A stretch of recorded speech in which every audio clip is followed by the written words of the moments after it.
Bem-vindos e bem-vindas, amantes de biologia. Estamos aqui no nosso segundo episódio do Baseado em Evidências, que é o podcast de divulgação científica da Universidade de Brasília, UNB, e faz parte do projeto de extensão BioUNB. Meu nome é Iogo, eu sou estudante aqui do projeto, e é com imensa alegria que a gente recebe a doutora em Biologia Animal, Ana Carolina Arcanjo. A Ana atua em diversas áreas, sobretudo na genética humana, e a gente tem certeza que vai ser uma conversa muito legal, enriquecedora aqui para o nosso projeto, e vai ser uma honra enorme receber ela aqui. Quem vai conduzir as perguntas em um primeiro momento vai ser a Andresa, que também é aluna do nosso projeto, e logo em seguida os estudantes Letícia e Leandro também vão deixar as contribuições deles. Mas sem mais delongas, vamos para a entrevista. Então, Ana, que tal você se apresentar para o pessoal primeiro? Bom, oi, meu nome é Ana Carolina Arcanjo, sou cria da UNB, mas aí todo mundo me conhece por Arcanjo. Sou bacharel e licenciada em Ciências Biológicas pela Universidade de Brasília, sou especialista em Ciências Forenses pela PUC Goiás, mestre e doutora em Biologia Animal pela UNB, com a ênfase em Genética Humana, e um pedaço do meu doutorado eu fiz na Louisiana State University como pesquisadora visitante no programa de doutorado sanduíche que foi financiado pela CAPES. E hoje, atualmente, eu sou professora de Biologia no Colégio Marista de Brasília, que foi onde eu estudei também durante toda a minha vida escolar antes da UNB. Bacana. De certa forma, o que você faz no Marista hoje, digamos assim, retribuir o que um dia você recebeu, né? Definitivamente, né? Eu já era considerada Miss Marista antes, quando eu estudava, né? Aí quando eu voltei, eu só continuei no posto mesmo. Eu tenho um orgulho muito grande de trabalhar com educação, apesar de todos meus alunos saberem que não era a minha primeira opção, mas é muito gratificante, inclusive, você poder mostrar a biologia de uma outra forma para os estudantes, né? Porque muitas vezes no ensino básico, as pessoas aprendem que a biologia é cheia de nome, e não serve para muita coisa, você só tem que decorar as partes das plantas, você tem que decorar o nome dos seres vivos, e aí para de ver a aplicação disso na nossa vida, né? E a minha abordagem, ela sempre foi voltada muito para o dia a dia, né? Olha, você está vendo isso daqui, mas por que você está vendo isso daqui? Olha só isso aqui na sua vida, olha aqui. E aí desenvolver sempre trabalhos que busquem, né, a aplicação na vida prática deles, né? Então, desenvolver o pensamento crítico com relação à biologia para que eles se tornem cidadãos minimamente funcionais, né, na sociedade, né? Entendendo o papel de uma vacina, entendendo como é que uma doença viral respiratória se espalha, qual a velocidade com que ela se espalha. E aí foi muito engraçado, porque eu já desenvolvi um trabalho desses com os meninos do 7º ano. 2 anos depois veio a pandemia e todos eles vinham no meu Instagram: Arcanjo, só lembra do trabalho que a gente fez do joguinho Plague Inc, não sei o quê. Então, assim, é muito gratificante a gente conseguir trazer, né, essa visão da vida, né? Porque eu sempre falo para os meus alunos, né, que o biólogo, ele não se interessa por nada na vida, a não ser por ela mesma, né? Então, a gente traz essa visão de encantamento do mundo, de como a gente pode usar esse conhecimento do mundo para viver melhor, né? Aí eu falo muito, tá? A gente adora pessoas que falam muito. Nesse sentido, eu acho que um grande desafio que a gente tem em comum é trazer a biologia de uma forma fácil. Você que já tem certa experiência e trabalha com isso há bastante tempo, qual caminho você considera o mais fácil de fazer isso hoje em dia, de que chegue realmente nas pessoas de uma forma que elas realmente entendam a mensagem? Eu acho que para a biologia ser descomplicada, basta a gente viver, na verdade, né? Eu como cientista, né, observo muito as coisas, as pessoas, as atitudes. Aí, às vezes, eu chamo a atenção: olha, vê isso aqui que você fez? Ó, você fez por causa disso e disso. E aí, vou tentando... Porque eu sou professora, sempre... Professor e cientista, ele é o tempo inteiro isso, né? Ele não consegue desvincular. Então, a gente acaba sempre dando aula ou falando: ó, você já percebeu isso aqui? Você pensa... Eu vi que você fez isso aqui, você tá vendo? Então, a gente vai trazendo no cotidiano, né? Trazendo na conversa. Não sei se a Letícia lembra, mas a minha aula ela é uma aula muito informal, assim. Eu trago muito conteúdo, muito termo técnico, mas ela é uma aula descontraída. Eu venho, converso, pergunto, quero saber principalmente de onde as pessoas vêm. Porque todo mundo tem uma bagagem. E essa bagagem envolve a biologia, porque somos seres vivos e observamos os seres vivos e convivemos com os seres vivos o tempo inteiro. Então a gente já tem uma bagagem construída. Resta saber se essa bagagem vai estar com os conceitos certos ou não. E aí a hora é só de lapidar essa linha de raciocínio, né? De talvez, não é nem dizer como o aluno tem que pensar ou como a pessoa tem que pensar, mas fazer com que ela comece a prestar atenção em como as coisas estão conectadas, né? Então, eu trago muito uma visão sistêmica da biologia. Apesar de ser geneticista humana, trabalhar com ancestralidade, eu faço muitas conexões na biologia com outras áreas de ensino, outras disciplinas e dentro da própria biologia, né? Então, quando eu vou falar de ciclo do fósforo, caramba, eu preciso falar do ciclo do fósforo, ele não faz ideia do porquê que ele está aprendendo aquilo. Se eu não puxar para ele que, cara, seu DNA tem fósforo, se você não tiver fósforo, você não tem a base da sua célula. Você não tem osso, você não tem dente. Então, a gente vai trazendo, né, por perto deles. Porque quem é que vai querer saber o ciclo do fósforo? Para que eu vou saber, se você não entende a importância do fósforo para você? A mesma coisa quando a gente vai falar de alimentação. Fica muito numa conversinha de, porque você tem que comer bem e ter todos os nutrientes. Mas, cara, o que são esses nutrientes? Qual a importância deles para você real, assim? Como é que a sua célula funciona com eles ou sem eles, né? Então, é trazer muito para a vida dele prática, né? Eu acho que quanto mais prática a gente trouxer a biologia, mais ela é fácil das pessoas entenderem. E elas começarem a observar a biologia na vida delas, no dia a dia. Em particular, é muito complicado, né, você estabelecer uma linha e dizer que aquilo é verdade, sobretudo quando a gente fala de ciência, é impossível, né? Ciência não é uma coisa fechada. Mas, nesse sentido, por que seu maior interesse foi pela biologia animal? Então, a biologia animal, ela sempre me encantou muito, né? Meu primeiro estágio foi, na verdade, na ecologia, mas foi trabalhando com comportamento sexual de odonata, né? Libélulas. E, apesar de ser muito medrosa, eu tenho muito medo de bicho, a fisiologia sempre me encantou muito. Na verdade, a vida inteira me encanta muito, né? Sou muito curiosa, eu acho que isso faz muita diferença, assim, na minha vida.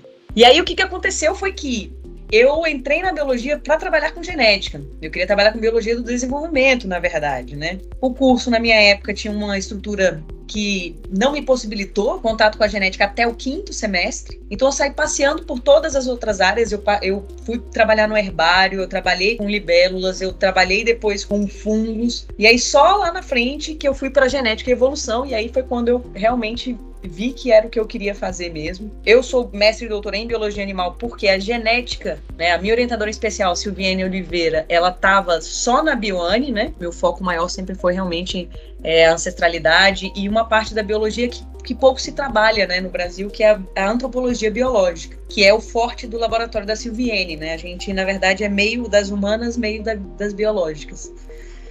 E eu fui por causa da Silviane para a Bioane. Mas as experiências que eu tive dentro da Bioane foram fantásticas. Então, a Bioane, ela na minha época, ela era tipo onde cabia tudo. E aí a gente tinha umas trocas muito ricas de áreas muito diferentes. No fundo, o meu doutorado foi em genética, mas a minha construção foi mais ampla do que essa, né? E isso era uma qualidade da Bioane, na minha opinião, que nenhum outro programa de pós-graduação tinha, né? Pelo menos na biologia. Interessante. Então, você considera que, apesar de você não ter tido contato no princípio com a genética, que é a sua grande paixão, todas essas construções que vieram antes foram importantes, te proporcionou ser a cientista que você é hoje? Definitivamente, inclusive de não ter medo para explorar novas áreas. E aí eu aprendi a programar em Python. Hoje dou aula de Python no Marista e tenho um interesse muito grande por epigenética, por análise molecular, fiz curso de genômica também. Então, assim, a Bioane me proporcionou uma formação multidisciplinar em uma etapa da vida que normalmente é muito específica. E o meu olhar especializado, ele se torna muito mais rico pela multidisciplinaridade que eu consegui na Bioane e com esse intercâmbio que só o UNB traz para a gente, né? Que é essa pluralidade de pessoas e de ideias no mesmo ambiente, falando sobre coisas às vezes distintas, mas chegando no mesmo ponto, né? Você mencionando programação, eu sou estudante de engenharia. Então, é uma coisa que eu vivencio diariamente. E algo que eu percebo muito, que apesar da ciência evoluir, nós mulheres ainda representamos uma pequena parcela, né, de tudo isso. E eu acho extremamente necessário a gente falar disso, apesar de não ser o tema principal da nossa conversa. Como você enxerga a mulher na produção de ciência, principalmente no Brasil? Cara, eu vou te dizer que a ciência, ela é misógina. Ela é dominada pelos homens, normalmente homens brancos, héteros, cis, e que vão diminuir as mulheres onde elas passarem. Obviamente que nós temos mulheres cada vez mais empoderadas e que têm uma liderança muito importante, proatividade, mas ainda são sobrecarregadas e são diminuídas.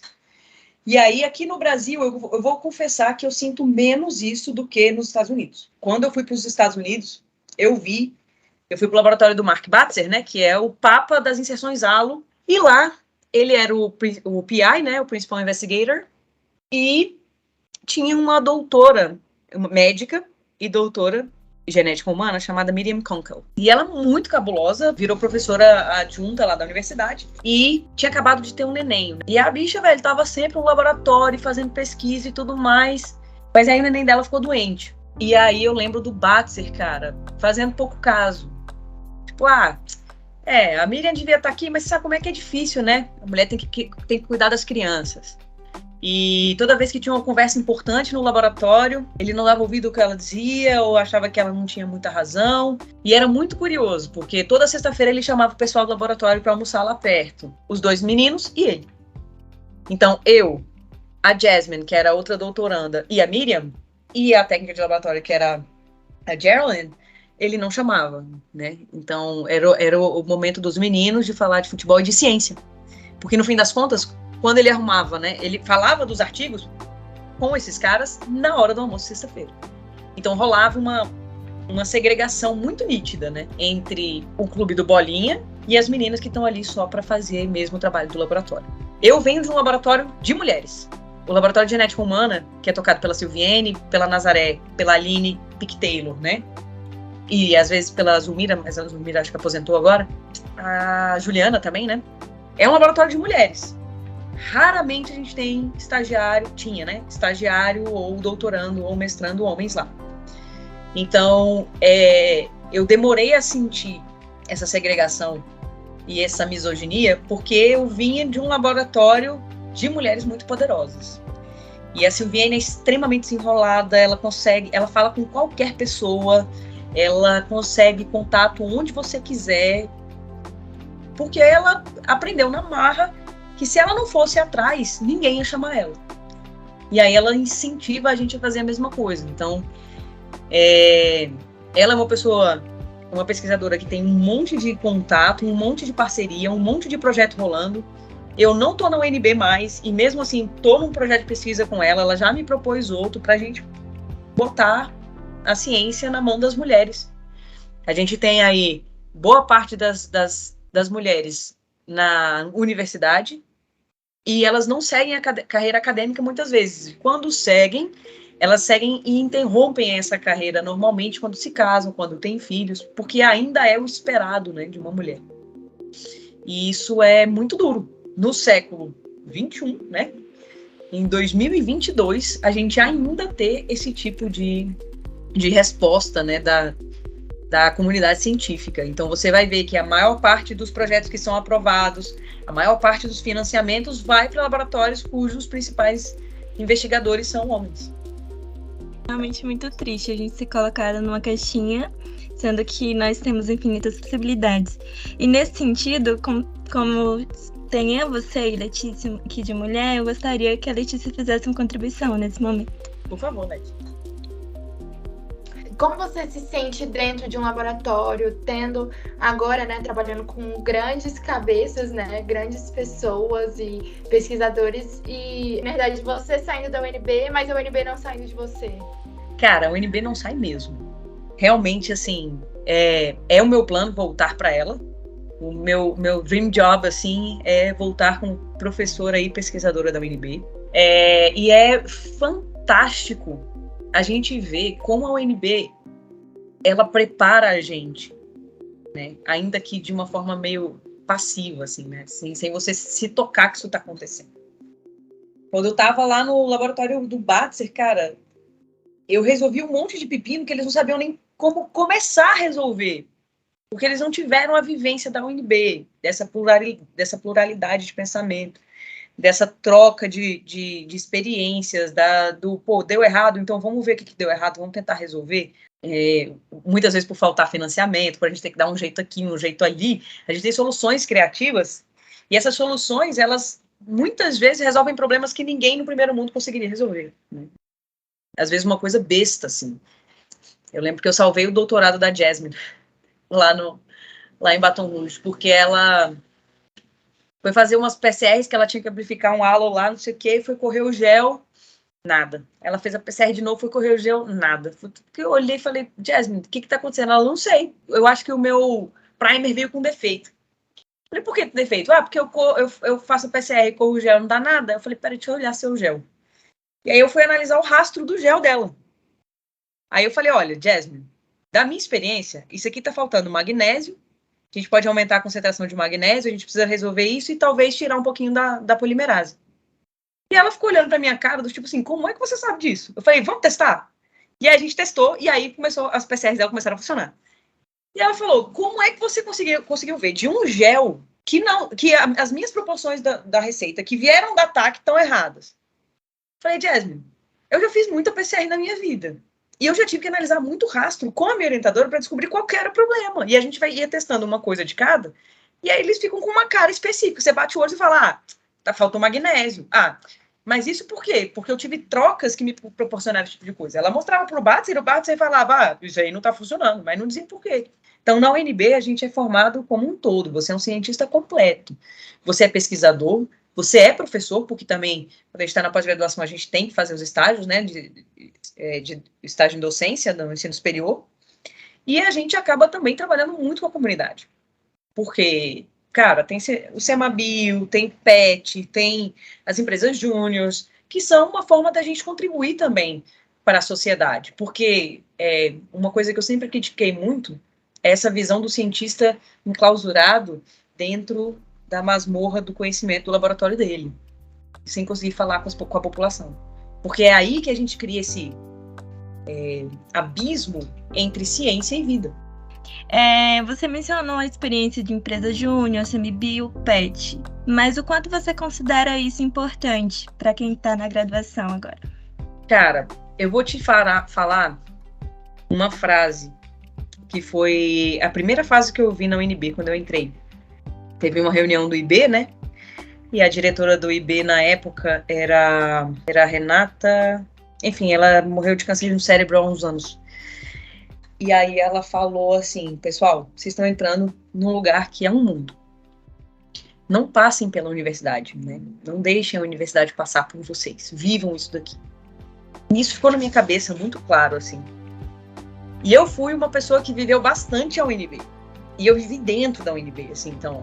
Eu ia para o CA, obviamente não nos horários da aula, porque eu sou dessas. Participei dos happy hours, eu fui da organização da Semabio, eu fui palestrante da Semabio, eu fiz parte do PET, eu me cercava de pessoas que trabalhavam ativamente ali dentro. E aí com o trabalho dentro da genética também, com a comunidade, né, com outros alunos que não eram necessariamente de projetos como a Semabio como o PET Bio mas que acabavam surgindo ali também, nesse caminho. Eu consegui ver como que a minha formação, ela foi completa, né? Toda essa galera conseguiu se virar muito bem em qualquer área que fosse parar. E fazer essas conexões, né, entre as áreas da biologia. Entender que a biologia e a vida é uma coisa só. E não essas caixinhas que a gente usa para estudar e depois esquece, né? O que é mais difícil da biologia é quando a gente começa a se especializar demais e a gente esquece que todo o resto existe. E aí é quando o biólogo ele fica limitado. É raro isso acontecer na biologia, mas acontece muitas vezes. E aí você não consegue ver como isso impacta o todo. Acho que é mais ou menos assim. Esses projetos, eles trazem essa visão ampla, né?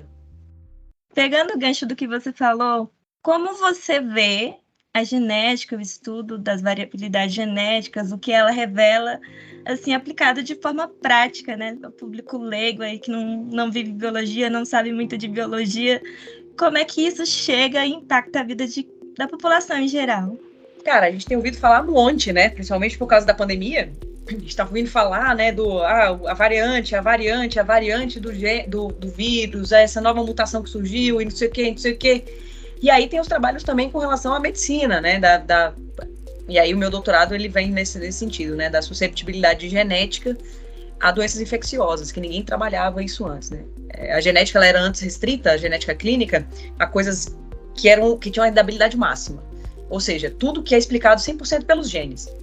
Então ela ficava muito maçante, porque eram doenças raras, né? Ninguém estava preocupado em como é que a sua genética vai influenciar se você pegar Covid. Já nos últimos anos a gente tem ouvido falar bastante isso, né? E inclusive é um dos projetos que a gente tem lá no laboratório de genética da UNB. A gente está tentando ver o que dos nossos genes está explicando porque algumas pessoas morrem de Covid e outras pessoas mal vão ter sintomas, né? Que é um interesse meu já desde 2014. Então a gente tem ouvido, por exemplo, muito falar sobre casais que não conseguem engravidar. Mas não tem nada de errado com um nem nada de errado com o outro. Mas eles não conseguem engravidar. Poxa, por que será? Poxa, incompatibilidade genética. Por que incompatibilidade genética? Como é que a variabilidade genética está influenciando isso daí? Aí a galera vai para o aconselhamento genético. Ou famílias consanguíneas, ou famílias com doenças genéticas recessivas. Como é que é feito o acompanhamento, o aconselhamento? A gente está ouvindo falar muito, um aumento grande, significativo, né, do transtorno do espectro autista. Aí tem duas coisas, né? Pode ser porque a galera não estava identificando antes, né? Ou porque, de fato, a gente tem agora mais técnica de reprodução assistida. Como é que a reprodução assistida está influenciando por exemplo, metilação dos genes, na expressão dos genes para o desenvolvimento de algumas neuroatipicidades, né? Então, a gente tem visto a genética voltar um pouco mais para a conversa, né? Principalmente por causa da pandemia e por causa dessas técnicas de reprodução assistida. Mas ela ainda é algo muito difícil da gente enxergar. No máximo, você vai ver isso muito nesses testes de ancestralidade, quando vai falar de genealogia, que também está bombando de novo agora, né?